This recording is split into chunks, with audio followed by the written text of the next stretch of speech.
Assalamualaikum warahmatullahi wabarakatuh. Perkenalkan, nama saya Muhammad Nur Alif. Nomor induk mahasiswa 200 222 dan prodi Administrasi Publik Reguler 2. Saya akan memaparkan sedikit materi tentang sistem ekonomi. Baik, secara sederhana, sistem ekonomi bisa kita artikan sebagai suatu cara mengatur dan mengelola segala aktivitas ekonomi di setiap lapisan masyarakat. Pengelolaan ini bisa saja dilakukan oleh pemerintah ataupun pihak swasta, namun dalam pengelolaannya tetap harus didasarkan pada prinsip tertentu agar tercapai kemakmuran dan kesejahteraan. Fungsi sistem ekonomi. Sistem ini bisa berjalan dengan baik asal perangkat-perangkat ekonominya ada. Konsumen, produsen, pemerintah, dan lembaga keuangan adalah beberapa contoh dari perangkat ekonomi.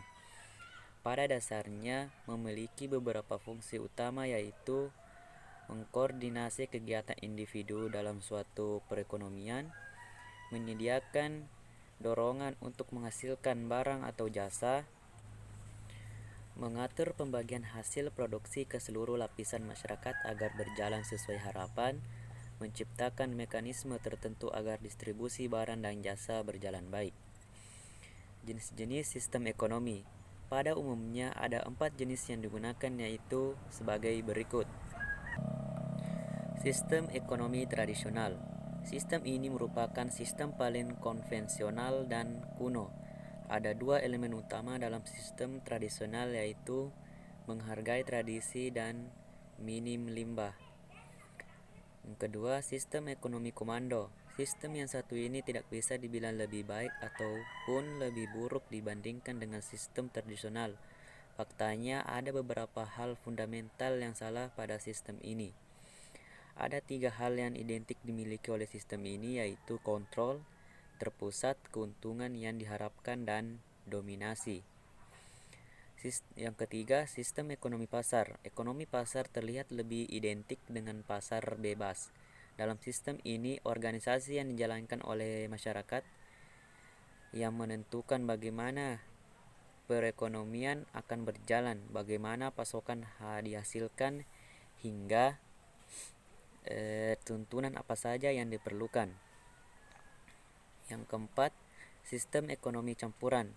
Sistem ini juga dikenal dengan istilah dual ekonomi karena mengkombinasikan sistem ekonomi pasar dan komando. Hasil dari sistem campuran ini bisa sangat luar biasa karena pemerintah dan pasar bekerja sama dalam mengelola sumber daya.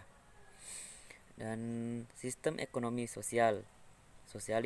Sistem ekonomi sosialis adalah sistem yang masyarakatnya memiliki kesetaraan dan dalam kepemilikan atas faktor-faktor produksi.